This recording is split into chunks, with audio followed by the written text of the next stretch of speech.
What happened with the special? I saw the story. So you sold it, then you bought it back. You put all your life savings into it. Tell that story. So it was originally going to be with this streamer, and I don't even say who the streamer is because I've put it this way, like they were really great, and the guy who initially did the deal, he was awesome, but everybody has a boss, and everybody's got to look out for their bottom line, and that's why I have empathy in that situation.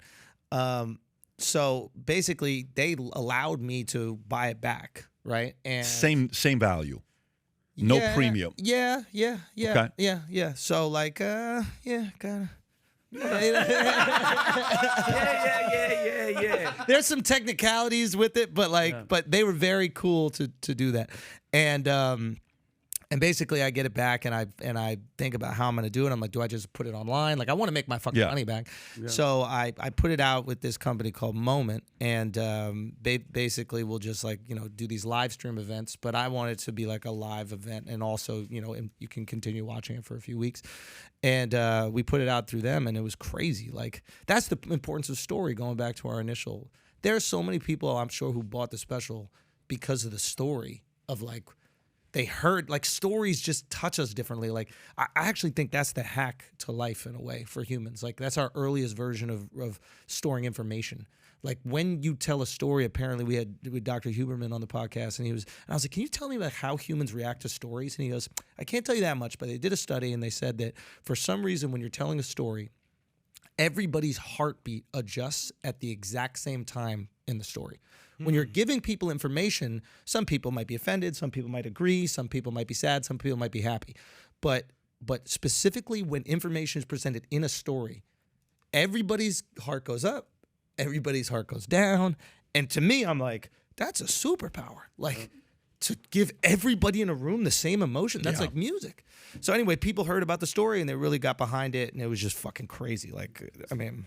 Yeah, it was just sick. awesome. So what's your plans with your next one?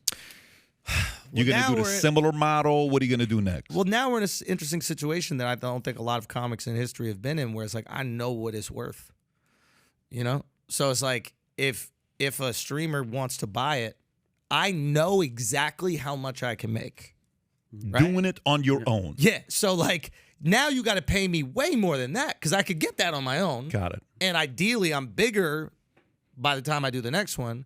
So you're going to have to pay me the premium to take it away from doing it on my own, then having freedom to do whatever I want with it. And when they buy it, they own all those jokes? Like you can't, what's the legality of when they buy it? Performance. But you can tell the same joke again. You can, and usually they create like a little... leeway. Like a window. So they go, you can't sell those jokes for another year or something like that. Mm-hmm. But they own that performance of those jokes, which is smart for them because if not, I could do the Taylor Swift shit, which is like she's just re-recording her old songs so that she can own them because they technically just own that recording. Of those songs. So what a beautiful moment in life where, when you think all, because I'm pretty sure, bro, when you found out when they're like, we're going to edit your shit, you can't put these in, you're like, so what a moment where you feel like I was bummed, but I wasn't at all worried that, like I was bummed, but I knew that we could make our money back. I didn't know I was going to make this much money. That's what I'm saying. So now. That was crazy. Yeah, and so Andrew, because of that, now you're like, bro, what a moment where now, I didn't really realize how the worth of that, which I know you know your worth, but now you're like, shit, I'm chilling. Yeah. You're good. Yeah, like I'm looking at this, and I'm like, man, like Chapelle's underpaid, bro. Yeah, you know what I mean. Like, what do they pay him? Well, I mean, so he got like $60 million for like what? 3? He got maybe $60 million for 3 specials, and I'm like, you need to get more, bro. That's like, crazy. I'm not saying I made $60 million, but I'm saying where I am, and yeah, put it that way. Like, so yeah, you can make money, and I own it still. Yeah, he doesn't own it, so. Which not a lot of people maybe will want to do. The tricky thing, obviously, about like Netflix or any streamer is that they, like it's hard for people to get to their content. Now there's so much competition. So it's like, how do they get eyeballs on their content? And, I tell the people that I know at the streamers, I'm like, you have to be part of culture. And I think the easiest way to be part of culture is to recognize what is moving culture. And if it's like podcasts move culture, but what else moves culture? Like memes, as silly as they are, move culture.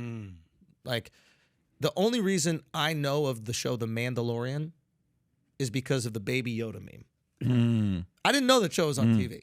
And then I saw every fucking meme was popping up and people sending me with Baby Yoda. And I'm like, holy shit. Now, Netflix has this stupid thing, and a bunch of these streamers have this stupid thing where if you're trying to do a screenshot of their show, your phone goes black. Can't do it. Why would you take away the #1 instrument of PR done by the people consuming your content? Can you imagine how many memes with Dahmer when Dahmer was coming out? Oh my God. That's already the #1 show. Imagine how many memes. It's like you have to let the people produce their own content, which drives people to your shit. I agree.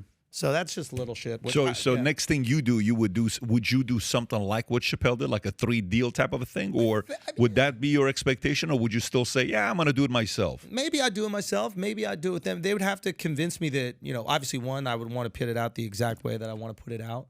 That's really, without them having any kind of control over what you put out there. So you want to have full on like Tom Cruise type of, this is what I want to say.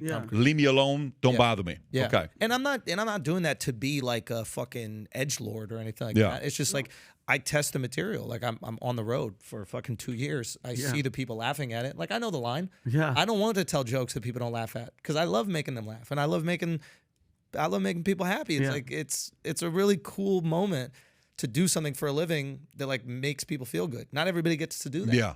And my thing is this, as an artist, this is the only art, Andrew, that like, for instance, that you could do your art, somebody else takes it and messes with the shit. Like there's no painter that finishes and then they go, you know what? You used red here. Fuck that. We're taking that off. The black here. Nah, dude, you're the artist pimp. So I'm in charge of this, which I think for a comedy, if I'm not hands-on and I had the final say, I wouldn't put it out. Yeah, I mean, I'm meticulous with the things that I create. Like with the special, it took me 1 day per minute to edit it. Wow, that's banana. 1 day every per cut, minute. cut. And the sound was designed in a way. It was 1 day per minute, and like, because I wanted you to feel what it's like to be in that room. You so like the audience? That shit was. I felt like I was there. That's the audio. I heard it. The #1 problem with comedy specials is comics give away the special to an editor that's not as familiar with comedy, so they don't know how to create the tension in the room. And you create tension, you can do it with different camera angles. Like if you're telling somebody something serious, don't cut in the middle of that. Push in. Like how do humans naturally react when somebody's telling like a serious moment of a story? We naturally lean in. Yeah, we do. Create the push. Yeah. So it's like, and then when you want to create some sort of like laughing moment and you want to give the audience an opportunity to breathe, pull out. Show everybody else laughing as well. So like when we're looking at how to edit comedy, I'm not just looking at comedy, I'm looking at horror. I'm like, what's tension release? Horror. Yep. What do we do when you're about to get murdered? Tight, then out, getting killed. So it's like, what are the other things that, I don't know, that utilize the same things and feelings as stand-up, but aren't stand-up? Yeah. So I could bring something different you maybe never saw. And sound is the other thing. If you as a performer are giving more than the audience is giving you, the person at home will feel uncomfortable. It's the reason oftentimes like when we watch like the late night shows and you see the audience like over clapping for like a joke that sucked, you're like, that's not real. Yeah, like something's corny. off. Fallon, Kimmel, Exactly. And you feel uncomfortable. Yeah. You go, what's going on? Yeah. And a lot of times there's comics who are killing on stage, but they just don't mic the audience right. So with all the craziness taking place, I believe future looks bright. If you believe future looks bright, get your latest Future Looks Bright hat of Valuetainment. It says Future Looks Bright here, Future Looks Bright here. We got them in white, we got them in black, we got them in red. Our black on black sold out. These are about to sell out. If you haven't ordered one yet, we had a person in Michigan, bought one, then he bought 3. Then when those 3 people weren't in the office, they had to order 58 of them because people wanted the Future Looks Bright hat, especially during times like this, because ain't nobody saying Future Looks Bright. To order your Future Looks Bright hat, click over here. And to watch the entire podcast, click here. Take care, everybody.